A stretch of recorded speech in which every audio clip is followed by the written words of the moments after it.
Blue screen crashes on the Acer Aspire E15 can have several causes. This tutorial explains practical solutions to troubleshoot Windows errors and restore stable performance. So whether you're performing updates, you're getting an IRQR not less or equal message, K-mode exception not handled, kernel data in-page error, a lot of errors pertain to this problem, and we're going to go ahead and jump into what should hopefully be a pretty straightforward process, guys, and we're going to go ahead and jump right into it.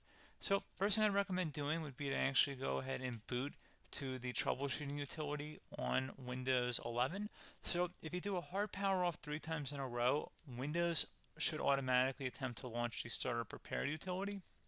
And if it doesn't find anything, it will give you the option to select advanced settings, in which case it will take you to a screen that looks like this. Now, if it does not take you to a screen that looks like this, or you're unable to get to that, you can also download the Windows 10 Media Creation Utility, or Windows 11. They probably will make a creation utility for Windows 11 at some point. And it doesn't really matter, you can actually run the Windows 10 utility on Windows 11 as far as I'm aware. And you should be able to run the troubleshooting utilities built in within it. So you just would go ahead and download it to an ISO file and then burn it to a DVD or USB. It'd have to be about 4 gigabytes or more. It couldn't be a small USB flash drive, and it couldn't be a CD. It'd have to be a DVD. And then you'd boot your computer from it.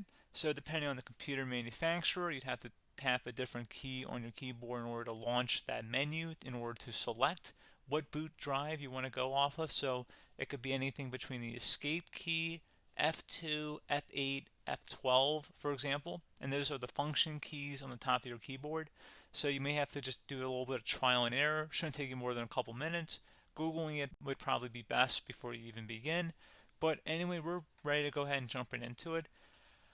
So we're on the choose an option page. So these will look very similar whether you're booting from it directly within Windows itself, or if you're plugged in a USB flash drive with the media creation utility installed and you selected the recovery option. So when you are setting up your Windows 11 installation or Windows 10, depending on the drive you're using, there should be an option to repair your computer in the bottom left corner of the dialog window, one of the first screens that comes up. You go ahead and select that, and then it would take you to a troubleshooting screen like you see here. And you want to go ahead and select troubleshoot, reset your PC, or see advanced options. And then there are going to be a whole bunch of options in here that we're going to explore in today's video. The first one, we're going to actually go underneath advanced options and then select startup prepare, fix problems that keep Windows from loading. So go ahead and select that first.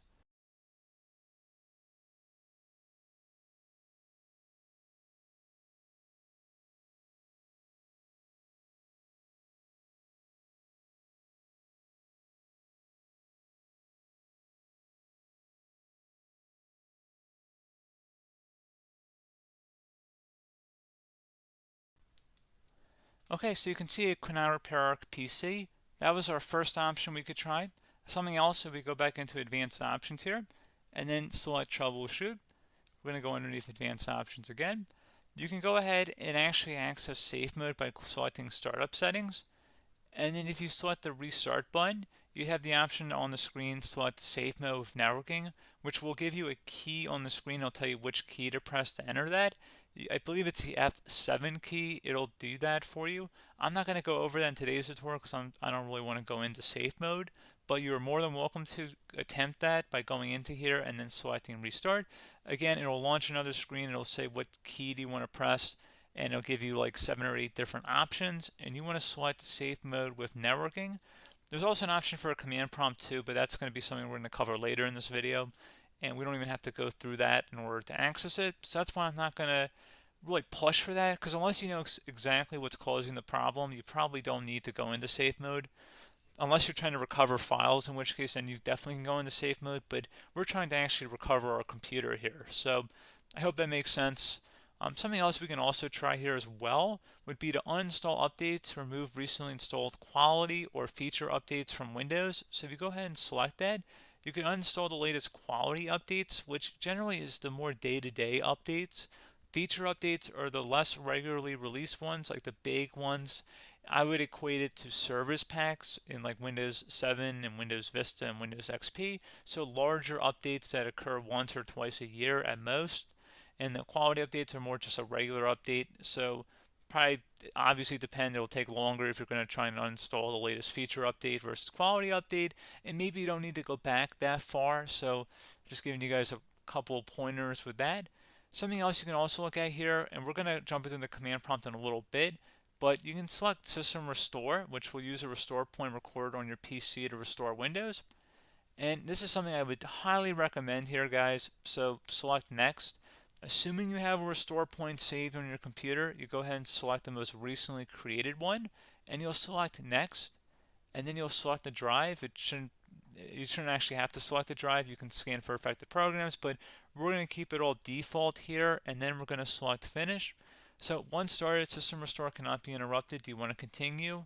I think we're going to select yes. I don't think we have anything better to do on our computer right now, so just give it a moment here to initialize. It will take a couple minutes to run, obviously depending on how large your hard drive is and how much is saved on the System Restore point. So just give it a couple minutes here.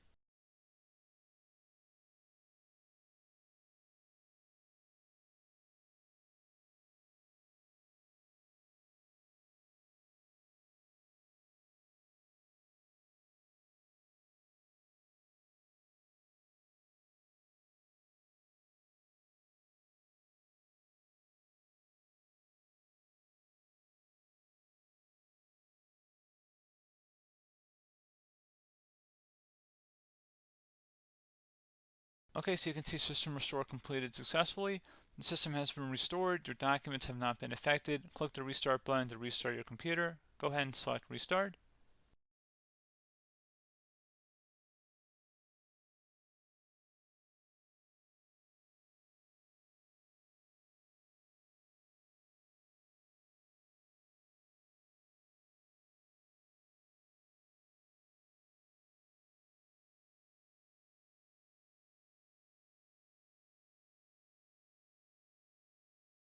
Okay, so you can see the system has been restored successfully.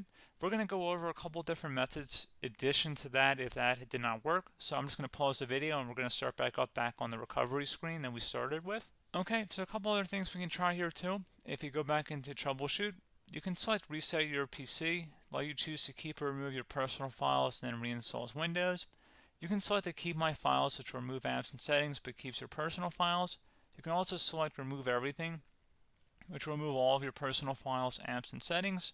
So this is more of a factory reset, the second option here. First option, it should not delete all of your personal files. However, it will pretty much clear most of your programs. And keep in mind, there's no guarantee that your information, number one, is even still available and easily recoverable on your computer to the point that you actually would be able to recover anything. And the second point is that there's always a chance that it won't actually recover and it will just do a factory reset anyway. So there's no guarantee that actually would keep your files anyway. So I would recommend trying to get a recovery tool and backing that up first before selecting it anyway. But again, those are a couple different options. And then something else you can try here if you go back to the choose an option. Another option, if you go underneath choose an option and select troubleshoot, advanced options, and now select where it says command prompt. Okay, so the first thing we should do is type our main hard drive here. In most cases, it should be the C drive. So you just do a C colon and then hit enter on your keyboard. So once you're underneath the C drive, we're going to type in dir and then hit enter on your keyboard. It should have program files, users, and Windows all in there. That's how you know you're in the right directory.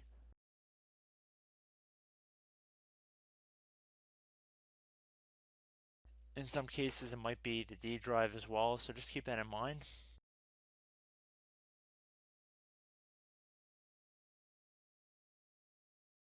Next thing we're going to do is type in cd space / Windows / system 32 / config, and then you're going to hit enter on your keyboard.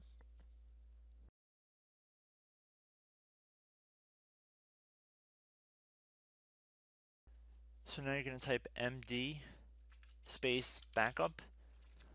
If you've seen other tutorials, it might also say to put down md backup. That's because the backup name is pretty common when you want to back something up. So you can name this whatever you want, doesn't have to be backup.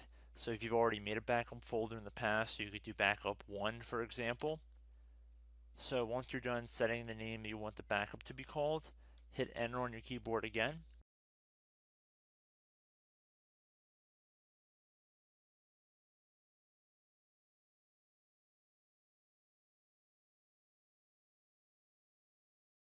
At this point you want to type copy, C-O-P-Y, space, then you want to do the star symbol above the 8 key, then do a period or a dot, whatever you want to call it, then another star sign, and then another space, and then type backup, and then hit enter on your keyboard.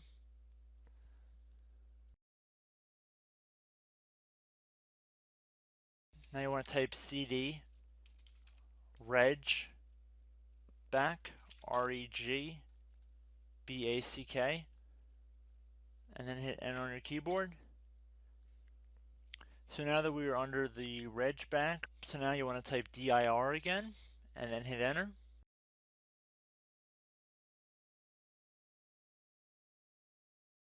So now at this point we're going to type copy again. So copy, space, star sign, dot, another star sign, space, and then 2 dots. So we're going to type copy, space, star sign, dot, sign, star sign, dot, dot, and then hit enter on your keyboard again. So for overwrite, you want to overwrite all. So type A on your keyboard, so capital A, and then hit enter on your keyboard.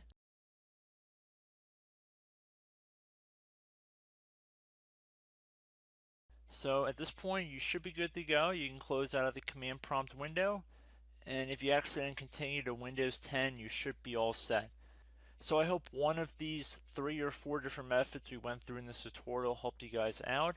Again, I'm not sure if you guys heard me earlier, but try to go back into your safe mode if possible and uninstall any programs you know might be conflicting with the Windows startup if you can get into safe mode. So just keep that in mind. Something very simple like that could be blocking up everything. So again, I hope this tutorial helped you guys out, and I will catch you in the next tutorial. Goodbye.